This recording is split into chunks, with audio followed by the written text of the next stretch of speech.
Hey everybody, this is David, or Extra David, I guess. I just kind of wanted to make a devlog of uh, my progress so far on a game I've been making called Grapples to Grapples, which is like a physics-based action platformer uh, with a grappling hook that's sort of based on momentum and building up speed and trying to go faster and faster. So I just kind of wanted to show the progress I've made so far. This is actually only after a couple hours of work. This is the very first prototype I made for the game. Um, so I made a grappling hook that uses a spring joint in Unity that kind of basically uses a ray cast. If you click on something and it pulls you towards that point. Then this is the next footage. I had basically added some platforms up above, and I also tweaked the way the grappling hook works.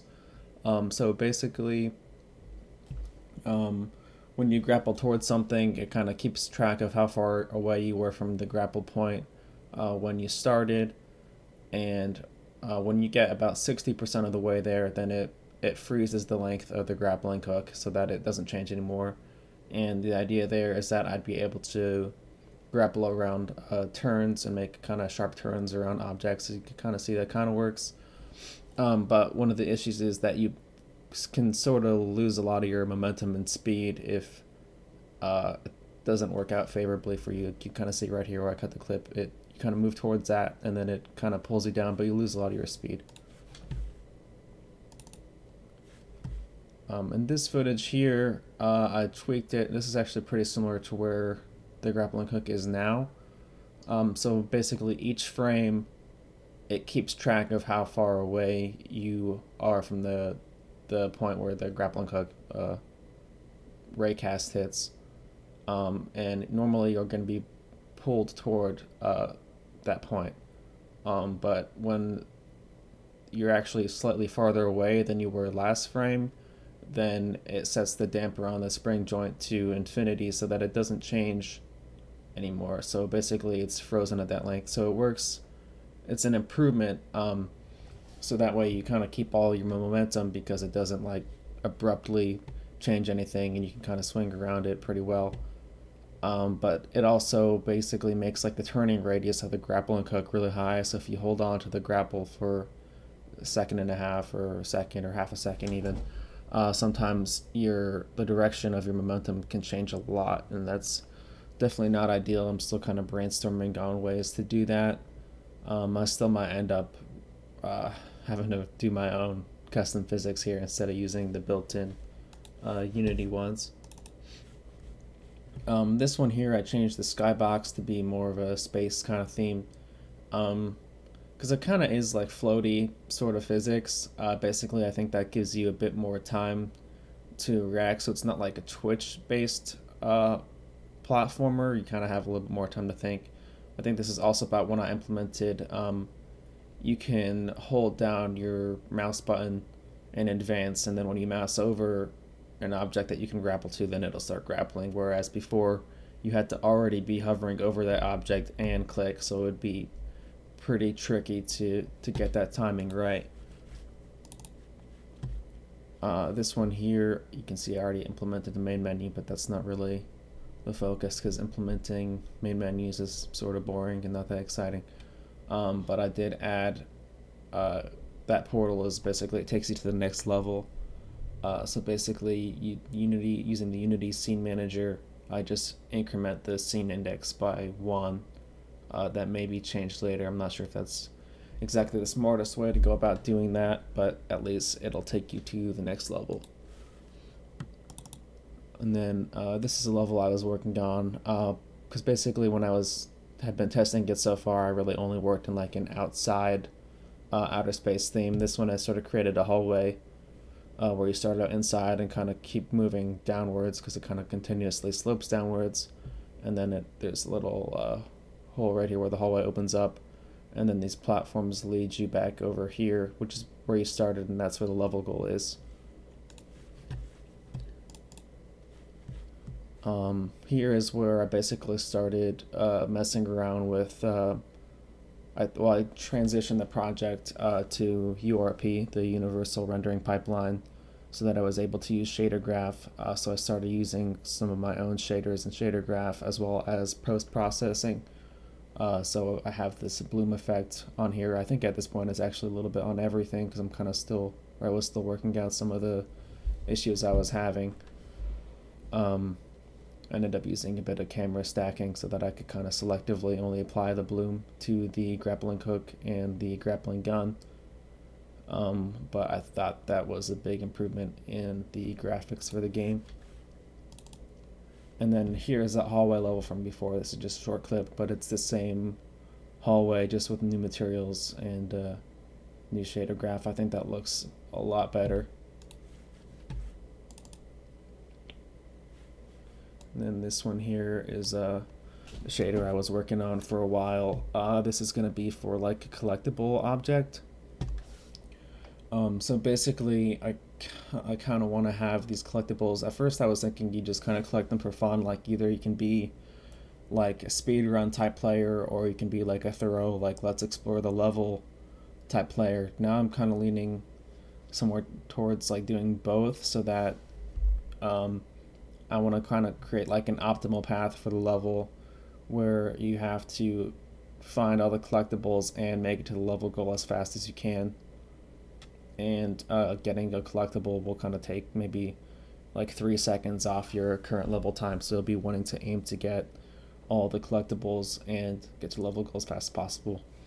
I don't exactly have the level timer yet, but that should be pretty easy to implement. I just haven't yet so far, but that's definitely something that I'm going to be working on. I'm sort of going to be starting like another sprint here since this will be a final project for a game development class. But I think that'll be really important. That shouldn't be too hard to implement, and it'll be nice to be able to kind of compete against yourself as well. I mean, I'm not going to have it probably in game for a while, but you'll be able to talk to other players, see what their level times are, and you'll be able to kind of compete with other players to see how quickly you can complete levels.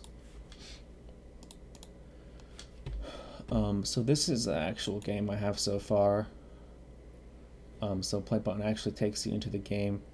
We have a little help and tips menu here, and quit button works, but not inside the Unity player here.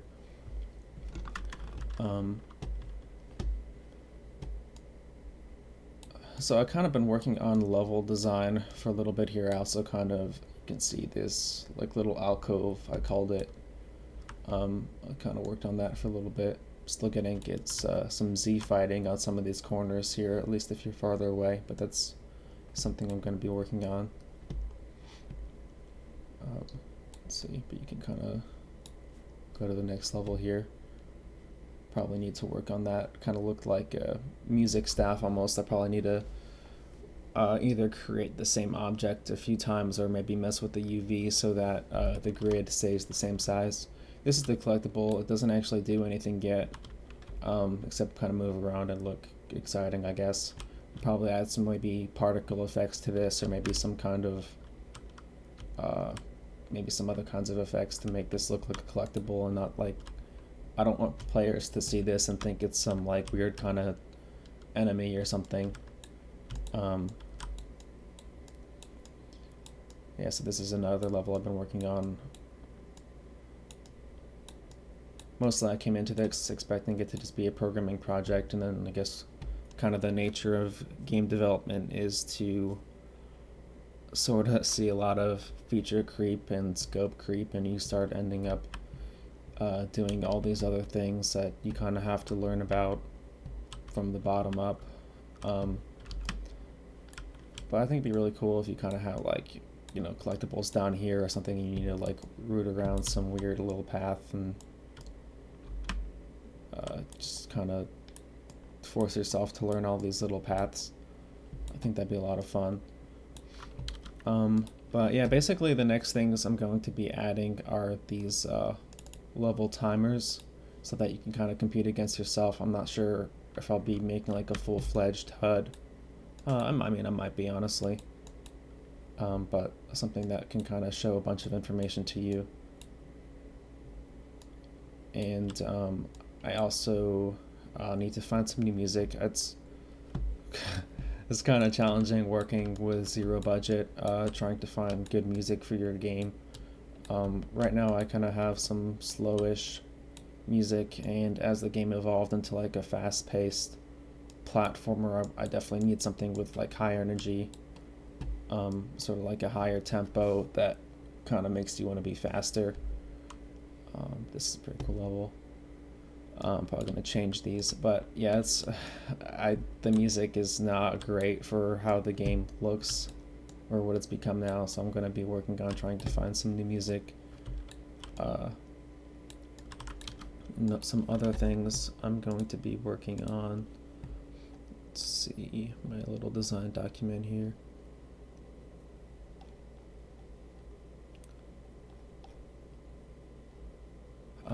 Creating more levels. I mean, it's definitely like a nice break from working on programming and designing graphics and such. Just designing levels, but basically, the more I change about the graphics and assets and kind of as the game evolves, then I kind of have to end up redoing older levels. But I'm basically creating these sort of level prefabs, I call them, so that I have like this whole hallway. Actually, it's the one from the other level, the next level. But I can basically just drag that in, and then it's there, and it functions exactly the same. Has the same scripts attached. The same with this like alcove or the collectibles. I just kind of want to be able to drag stuff in and create levels pretty quickly. So making like a rough sketch of a level is pretty easy, but level design is actually pretty difficult. So making a good level is really hard. And I also kind of need to work on the grappling hook system a bit more. I think I already mentioned that, but that's sort of like a continuous endeavor there. I think really if this game is going to see any popularity at all, the grappling hook needs to be perfect basically, or at least close to perfect. When I'm kind of like researching this game and how to pull off a grappling hook effect, it seems that there's a lot of tutorials out there, but there's not really any good tutorials. I mean, there's some okay ones for 2D games, but for 3D grappling hook systems, they're just not good. They're just I mean, at least for what I'm going for, I guess it just seems that I'm gonna have to put in the work to make sure that works well. Another thing, you can see the little purple cursor here. I want to make it so maybe changes color, or there's some other effects so that you can see what you can grapple onto, because it's just not obvious sometimes. Like, see, like you might think you can grapple, but you really can't all the time, as well as that camera clipping, but it's not a huge deal right now. So yeah, that's the progress I've made so far. Definitely more progress than I thought I would make in a bit over a month, especially as like a solo indie developer who's just getting started. So I kind of just wanted to make this video to show where I was at so far, and hopefully some other people are interested, and also I'll be able to just kind of look back and see what this game looked like, back in November of 2020, and yeah, hopefully I'll have something pretty cool in a couple more months.